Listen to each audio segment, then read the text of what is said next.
Hello everybody, this is Brandy, your host, and today is D.I.D story time with psychiatric notes. So get ready, hold on to your seat. See you in a minute.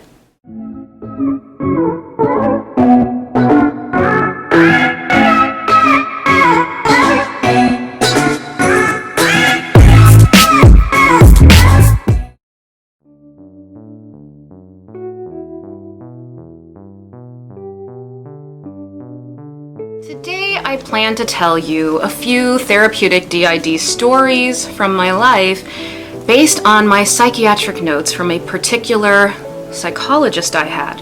He was a phenomenal doctor who basically treated me for D.I.D without letting me know he was treating me for D.I.D.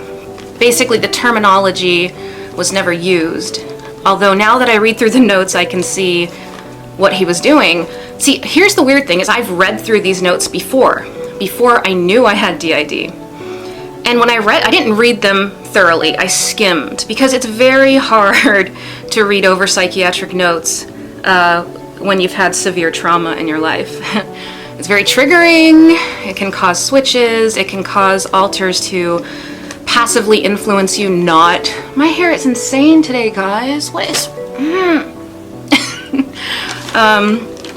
There are alters that can passively influence you not to want to read them, to just get tired. I mean, as soon as I started reading them the other day, I was just like, as soon as I got to something serious, all of a sudden my eyes would get blurry. I would get extraordinarily sleepy, but as soon as I was off the notes, I had my energy back. So I feel like I was being influenced in some way. I want to talk about how clinicians have been taught regarding D.I.D.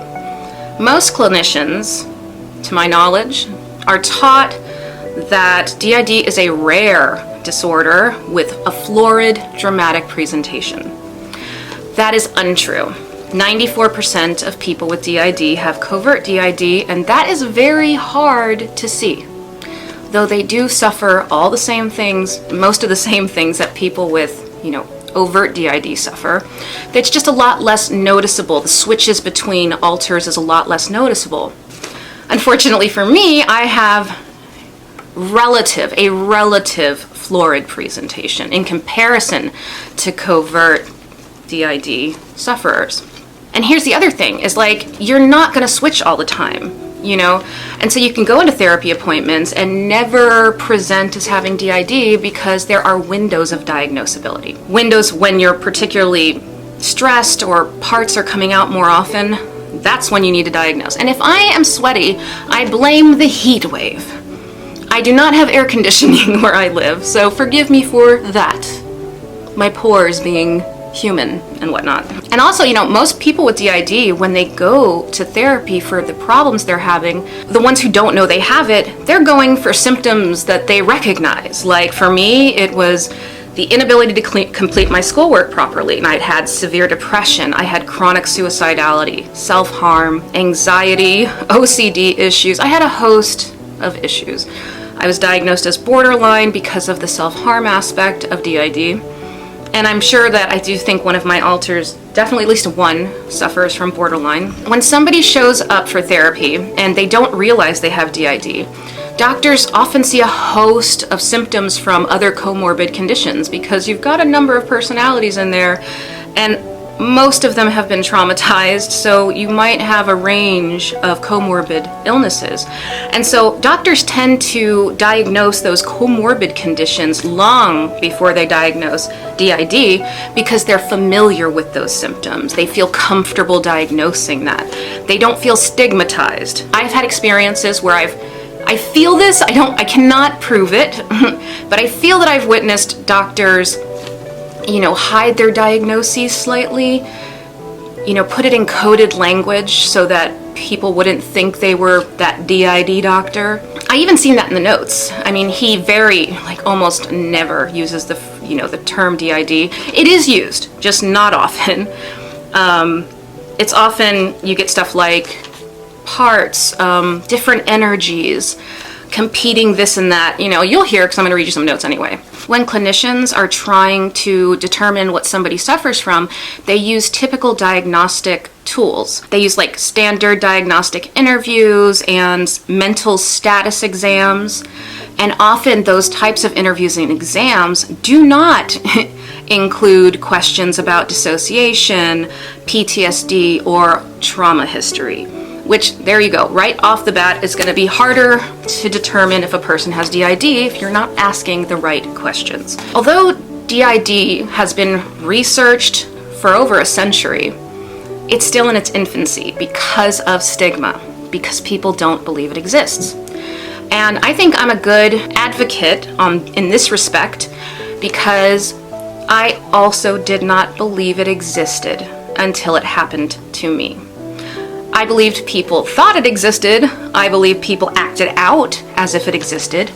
But deep down, I felt that people were just trying to get extreme attention through extreme behaviors. You can't imagine the rude awakening I had when I was reading my psych notes and I saw all of these behaviors and things that I did that were so extreme and dramatic and just whoa. So much stuff I didn't remember, don't recall, period. And it was just, it's a really wild ride. Like, once you read your psych notes after you realize you have the disorder, because like I said, I skimmed through them before when I didn't know I had it, and I literally did not see that I had D.I.D. That is how much denial I had. That I literally could read that I was switching and still didn't believe it. I don't know what to say, guys. I don't know why. It's part of the disorder. It's basically your mind trying to refuse your trauma. Your mind doesn't want you to know you have D.I.D, especially if they're host. I'm the host. My brain doesn't want me to know that. My brain will try all kinds of tricks to make me not believe that, and often I've forgotten 3 times that I've had this disorder. Or, you know, like I've forgotten, and then I go into not believing in it, and then I stop believing in the disorder altogether. And so that's another reason I'm making these videos, as a reminder that this is very, very real. Basically, my brain sent one of my parts, Lola, to tell me that I had D.I.D. in such an obvious way that I could not deny it. Basically, like I said, I was in the shower, she basically materialized before my eyes, not like a hallucination, more like a daydream picturing something. But it wasn't me that was picturing it. She just superimposed herself in front of me and introduced herself. I'm your alter, please, you cannot deny us anymore. So that is how I had to be introduced because of my severe refusal to believe I had this disorder. And just so everybody knows, everything I do here is an experiment for myself, because the first half of my life, I hid everything I could. I hid everything I could hide about myself. If I could hide it, I would hide it, because I didn't want people to think I was crazy. Ironically, I think hiding it probably made me seem crazier, looking back now. So now I've decided for the second half of my old elderly life, I will be radically honest. Now, I don't know if I'll be able to carry this into the future for the rest of my life, but I've decided I really just want to see what happens when I'm honest. So here we go. Let's talk about this. Psych notes. I picked, you know, these were written by a particular doctor who was just phenomenal. Just the kindest, most understanding doctor you could have. I don't want to reveal any identifying things about this person. So I will just start reading you notes, and you guys can, I don't know, maybe you'll like it, maybe you won't. Okay, I'm reading this first because I think it illustrates the frustration I had with this disorder. She said she needs to stay crazy until she knows it's real. And if she is creating any of it, then she is hopeless. So that's probably referring to D.I.D. and alters. It is, and that's sort of how I was so confused. I just wanted solid evidence. I'm not the kind of person who's going to believe in something non-scientific. I just am not. And so I wanted clear concrete evidence of my DID. It just doesn't work that way. And if you have a lot of denial, even if it did work that way, you'd probably forget it. Or you'd probably find a way to justify whatever you convinced yourself of and then denied it somehow in some sort of justifying way. So I just wanted to get that out of the way just so you can show the frustration I had with this disorder. Okay, let's see. Now I'm just sort of going to go in chronological order, but if this is going to skip through months and months at a time, it's going to skip sometimes. And so these are just a little few things I picked out, and either you'll find it interesting or you won't. So here we go. Brandy called again today, still feeling little energy. Skip. As always, afraid she will kill herself. Now that's key, afraid. I was afraid I would kill myself. I feared it because I was not the suicidal one. I was the one that wanted to live. Yet, I attempted suicide over and over and over and over again. And over, I more than 10 times, okay? Not because I wanted to. And I could never explain this to people because I didn't know what was going on with me. But it always felt like I was being forced, pressured, influenced in a way I could not resist. It would get so painful to resist a suicide attempt. After I would go through phases. I would last about 3 or 4 months. I'd have like 2.5, 3 months of like good energy, working hard, focus. And then towards the end of the 3 months or the 4 months, I would start to wear down because I had DID and I didn't know it and I wasn't doing the right things for it.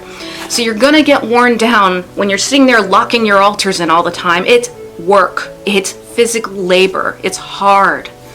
I would get these horrible knots in my stomach because that's where my internal world is. It's in my core. It's not in my mind, it's in my core. I feel it there. And I would just get these terrible pressure and knots, and I just couldn't explain it. I just thought I had to live that way. I thought that's just how I was. This is the same note, and it says, she still says I can't stop it. It may be the anger that has her in its hold, but I had only a brief, momentary sense of that presence of anger today. She also said she felt out of her body, but she could not describe where she was instead. And then, of course, I became afraid he was going to hospitalize me, because that was like my constant fear. I hate hospitals. Just put it that way.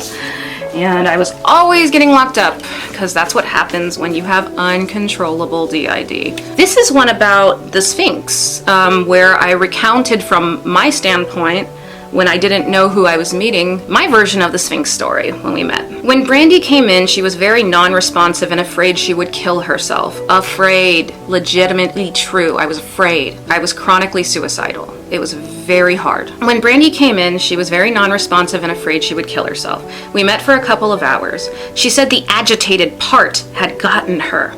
There was no more separation. She later said this part brings images of her future, in a state hospital or homeless, crazy like her mother. Eventually, she talked about remembering being at her daycare at 3 years old. She remembers her face pressed against a folding lounge chair and not being able to breathe. She remembers a white door closing. She remembers being outside afterwards, sitting on a hippity-hop comatose. She did not see the connection to this state she's in now. Then looking down on herself outside of her body. She looked profoundly sad as she talked about this. After talking about this, she gradually began to regain a more emotional and intellectually connected state of mind. So that was basically, I don't know who was telling that story. I guess it was, I'm not sure, because this was years ago, 2003. And obviously a switch. Because often when I have traumatic moments, it's followed by a cheerful or intellectual part that kind of rationalizes or cheers me up. I don't know, that's just how it is. This one is in 2004, and this one's not very long. This is just a very simple thing. It was in one night, you know.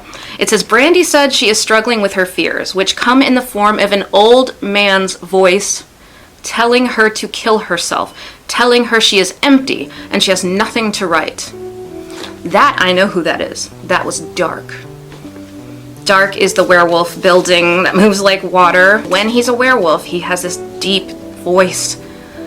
And it was like something, anytime I would attempt suicide, it was like something very large was looming and dark and just so close, and the pressure And then it wasn't just dark, it was other parts. Other persecutors would gang up from other sides. They would passively influence me, at least 3, maybe 4.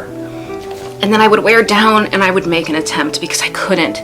They can bleed their feelings into you. If they feel like killing you and they, passively influence, then suddenly you feel like killing you. And that's why it was so hard for me not to make so many attempts. But now that I know that, I just didn't know. But now that I know that, I will be able to recognize those influences in the future. And I guess if that ever happens again, then I'll probably have to go to a hospital to be safe, because I'm not always safe from myself. I work very hard to be safe, but it is hard physical labor.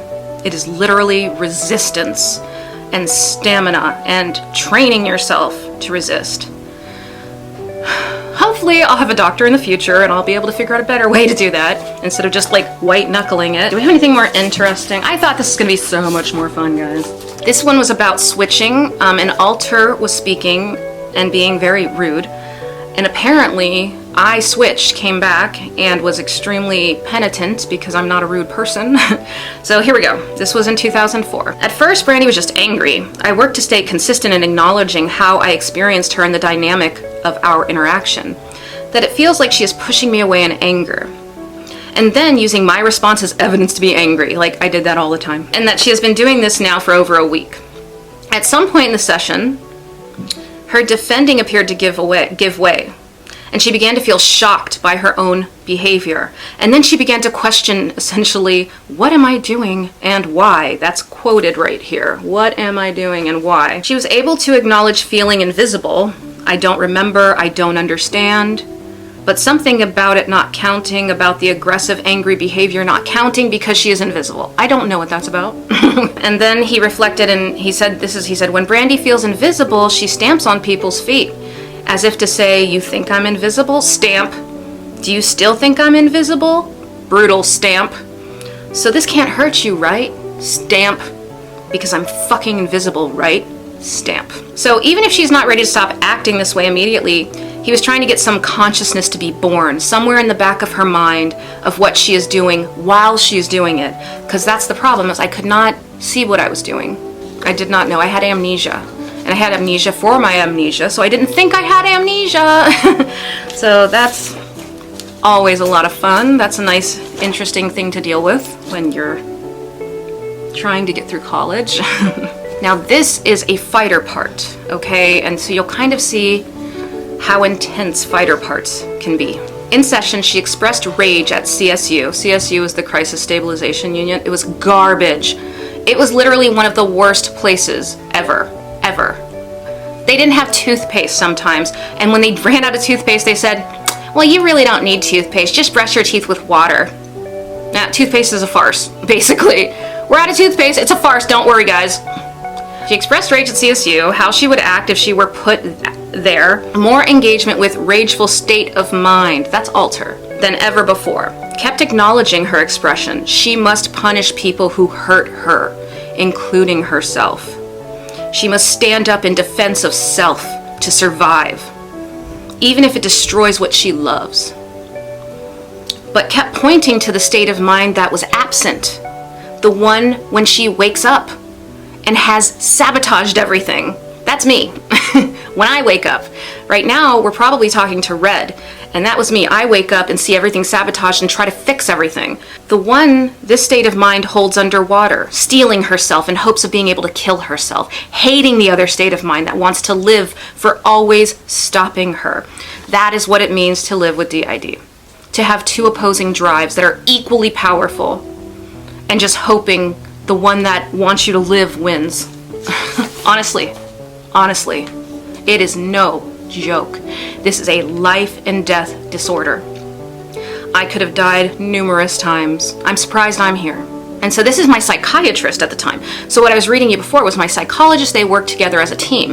And this is my psychiatrist with his notes. We processed how there seemed to be two parts of her that are racing against each other before the end of the semester. One side is trying to complete all her makeup work in order for her to stay at the university. But the other part of her won't let her succeed and is self-sabotaging all her attempts. So there you go. Enjoy D.I.D, everybody. Go try and do something good for yourself, like get a college degree, and just really try. Do your best, and then just be thwarted by other parts of yourself that don't want good things for you. Or maybe it's not that they don't want good things for you.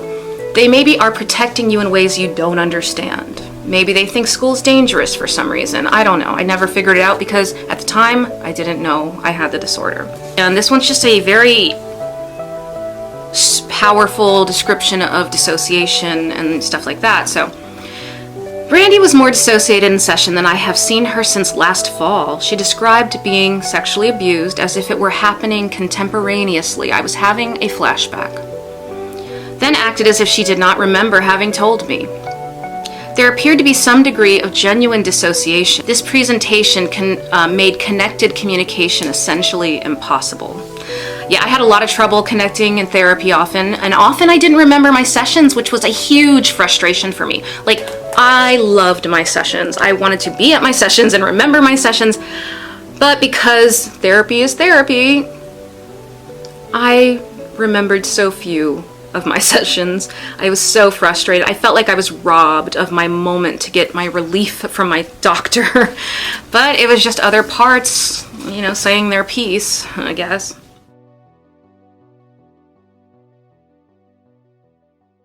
Hey everybody, I'm back. My camera died, so now I'm using my phone.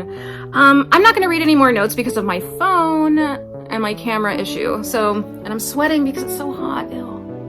Anyway, I just wanted to give you guys an example of what the notes look like when you have D.I.D. And it's not all roses. It was a very confusing time. It was a very dangerous time for me. So just remember to be good to yourself. You know, you need to do self-care. You need to acknowledge what's wrong with you, like I did not. So I can't finish this video this way. I just feel really weird about this. You're gonna get the weirdest video today, guys. This is gonna be the weirdest video you've experienced from me. I'm sorry. Anyway, so you guys have a good day. I don't know if this is complete or if this is weird, but I am so tired of trying to film this thing and getting it wrong. So thank you for watching. You're awesome. And acknowledge what's going on with you and make sure you get help and treatment if you need it. Okay. Do not self-diagnose. Make sure you get a doctor if you're having some symptoms you're concerned about. Okay, everybody. I hope you're okay. Be good, be well. Thank you for watching my videos. Okay. I hope I'm looking at the right thing.